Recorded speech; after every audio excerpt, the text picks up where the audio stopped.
Hey everyone, welcome back to another series of lessons over here. First, before we get into anything, I just want to thank everyone that participated in our survey that we put out recently, because we are coming out with a new version of the site, and I had asked a couple of questions to my native mailing list, and the response we got was just overwhelming. Literally hundreds and hundreds of responses. So it took me a long time to go through. I actually read through each and every one, and it gave me a really good idea of what to do with the Drummer's Almanac. It also gave me a great idea of what to do with this lesson series. Basically, the consensus was freedom. How do we achieve musical freedom? That was the gist, or the most common response that I got, whether it be in a drum solo or playing with a band or just doing a session, whatever it is. The idea of just being able to play with zero effort and really just feeling comfortable in everything that you're doing. These are questions that I definitely put to some of my teachers when I was learning, and it's something I actually had a really big problem with when I was developing my drum solos. I was in a position where I was in a Chick Corea tribute band. That put me in a position where I had to play a lot of drum solos, and I had to be able to play them on the fly. So what I ended up doing was going to my teacher and asking him, because I would find that when I go see him play, he'd be able to run a drum solo for like 10-15 minutes. And you know what, after 3 or 4 minutes of drums, most people are just like, all right, we're good. But this guy was able to keep an audience engaged for however long he felt like playing a solo. I just found that it was unbelievable to watch somebody perform a solo and just keep everybody's attention. So I, of course, wanted to be able to do that as well. He had some really great insights, and that's what I want to get into today. I'm going to go ahead and separate this lesson series on how to break down a drum solo into 3 separate lessons, because I really feel like there's 3 factors to playing a great drum solo. It's not just great technique, which is one of the things, but I feel like there's a really big mental aspect of it, and that's what we're going to get into today. There's also, of course, a physical aspect of it. You have to be able to do this stuff. And then I would say there's a technical aspect where you have to have vocabulary, you have to know what to play in order to speak. But today's lesson is going to be on the mental aspect of it. All right, so let's get into this mental aspect of how to play a drum solo. Okay, so here you are, you're sitting with a band, and you're in a position where you have to play a drum solo. What type of drum solo are you going to be playing? I'm going to tell you right now that I'm just not a huge fan of freeform drum solos. By freeform, I mean a drum solo that's devoid of time. You don't have to worry about the time, you don't have to worry about keeping the beat. I personally think that drums are a time-keeping instrument. Therefore, to take time away is like a key element of what we're supposed to do. So my preference of a drum solo always has time under it. It also makes the drum solo infinitely more difficult to master because you're keeping that time element. So you really have to know your stuff, and me, I'm more of a fan of really knowing what you're doing. So I like to perform a drum solo and always have some kind of time underneath what I'm playing.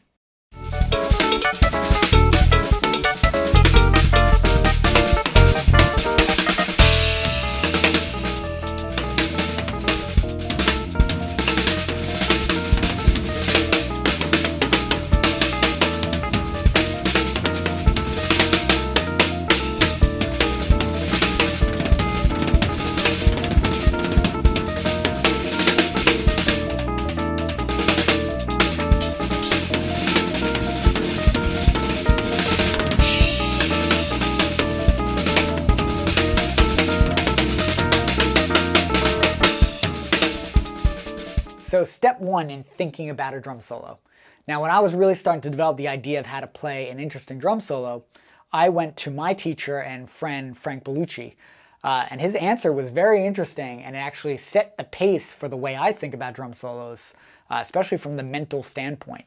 And exactly his answer was, play your mood. Now, this is such an important concept to understand, and it literally changed the way I play drum solos, because the way you feel literally translates to your audience. Now, in fact, I say this to students all the time, because I get students that come in and they say, you know, I'm playing the drum part, but the drum part is so boring. And I say to them, well, here's the thing. You know, simple doesn't necessarily mean boring. If the drum part is boring, it's because you're playing it boring and you're making it boring.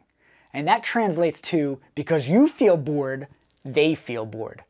So the best way to put out an exciting feeling is to be excited. So if you're playing the simplest drum part, but you're playing it with energy and you're playing it with groove and dirt and anger or happiness or joy, whatever it is you're feeling, I'm telling you, the audience is going to feel that. And they're going to be like, wow, that drummer's great. Even if you're not flying around the kit at 1,000,000 miles an hour. And if you could harness that, then you're going to play a very engaging solo around the drums. So once again, the idea is to play your mood. If you feel happy, play happy. If you're sad, play sad. If you're angry, play angry. And however you feel, that'll translate. Okay, so now you're probably saying to yourself, great, play your mood. How do you get yourself there? How do you get yourself into a mood to play in? Well, sometimes you just are in a mood. Sometimes you're just in that flow state and it just happens. And we've all been there where we understand the flow state, when you're just unstoppable. You're in a situation and everything's just coming out of you, whether it's music or anything else, and you're just in the zone. That's what they call it, being in the zone. We've all seen athletes in that position. So to get in the zone, one thing that I do is I use inspiration. Now when I say inspiration, what I really mean is I cheat by going on YouTube and watching a drummer that I really love to listen to, that really inspires me, and I watch them play a drum solo. And I literally try to steal their mood if nothing is coming to me.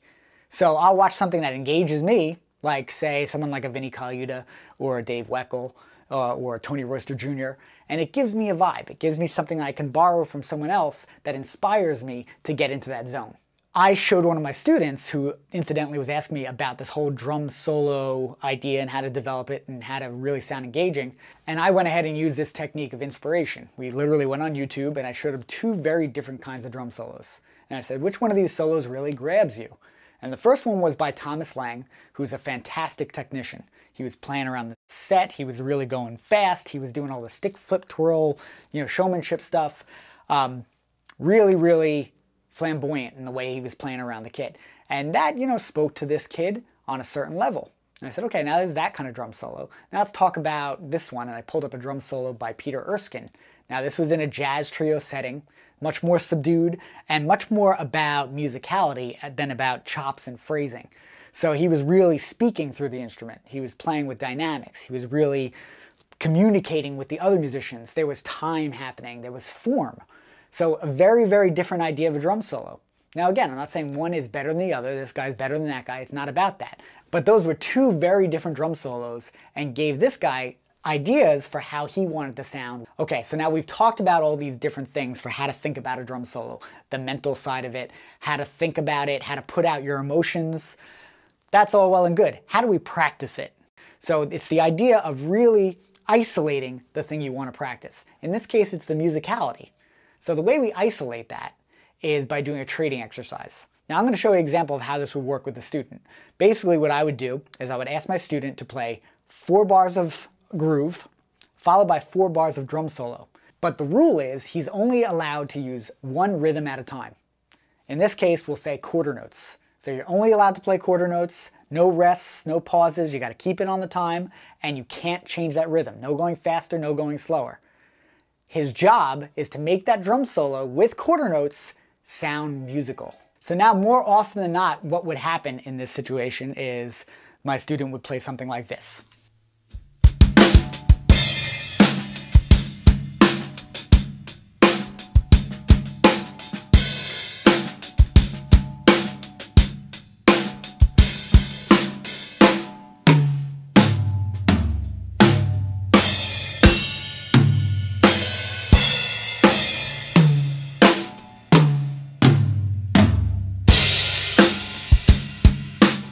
Now, if you notice, he just kind of went into this solo and just plopped quarter notes around. Very, very boring and very easy to play that in a boring way. Now, can you make that more exciting just by being excited? Yes. Your mood will reflect what you're doing. But there's also musical triggers. There's also musical things you could do to make those things more exciting. And that's what I want to get into.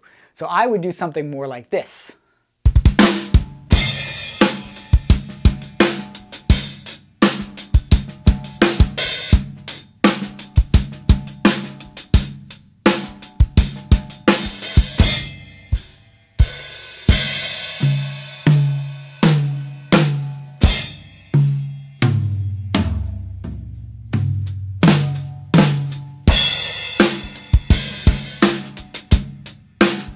Now, notice the way I did the quarter notes. I would do things like call and response.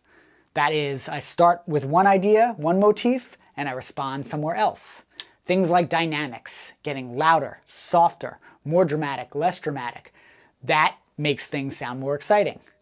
Things like melody, Melody is a huge thing because people really understand melody. So if you do something and then you do it again, it starts creating a melody, and people understand melody. So it engages them more.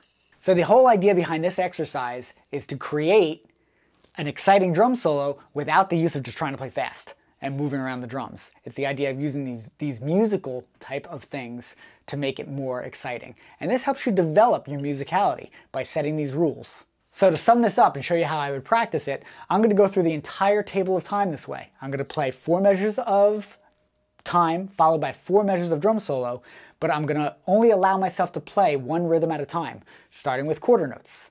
Then the next solo I'll play quarter note triplets, then eighth notes, all the way up through 30-second notes.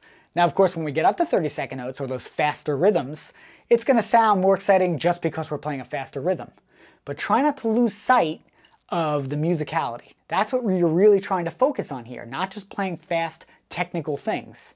Because one thing that I feel like some drummers lose when they're too over technical and too patterny is that they sound robotic. And again, the solo has no energy, it has no life, it doesn't give anything, it's just fast. And not for nothing, but fast all the time becomes boring. And boring is what we want to get rid of. We don't want boring to ever happen. So we really got to be mindful of music. Because I think music, no matter how fast you're going, if you're exciting about it, it's going to be exciting. So what you're going to see here is a call and response. Now I only have quarter notes to choose from, which means I have to be very choosy about my dynamics.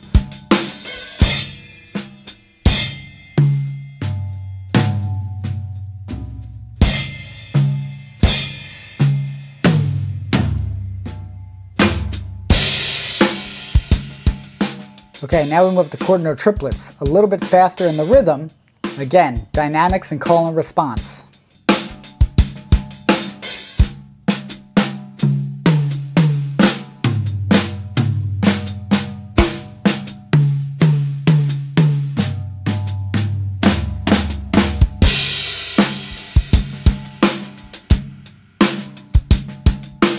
Okay, now we're going to move to eighth notes. Now I'm employing a little bit of melody here.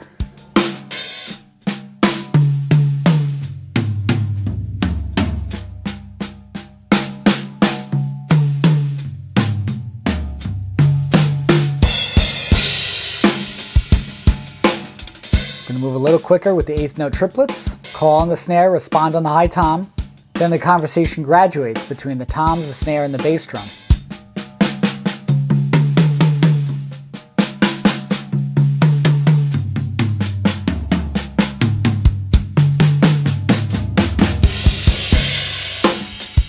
Okay, now with the 16 notes, you can see I'm clearly using a little bit of a melody here, with again a call and response between the high tom and the floor tom.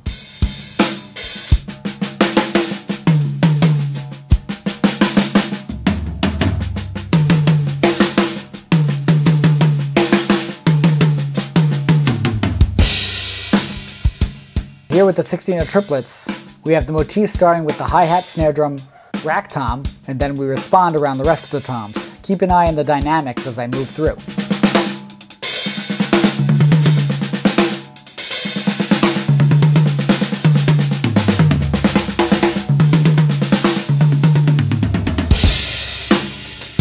Now once you get to the 30-second notes, you're already moving really fast. And since you're going so fast, it's very easy to lose sight of the musicality. But the trade-off is you have speed.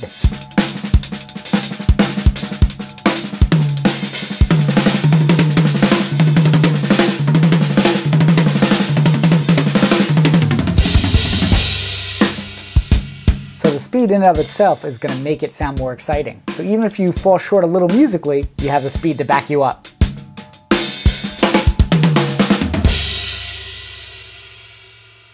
So I hope that gives you guys a very clear idea of how to develop the mental side of a drum solo, at least how I develop it. The next one we're going to talk about more of the physical side of how to play a drum solo, because it's great to have the mental thing, but if you can't physically do anything, you got a problem. So we're going to talk about that next, and then the last one's going to be the technical side, all the nitty-gritty, all the actual technique behind it. Again, thanks so much for all your responses. It's helped us immensely, and it's been overwhelming. So I just want to put out an extra thank you to everybody for responding and being involved and letting me know what you think. And please do me a favor, leave your comments, let me know what you guys think about this lesson.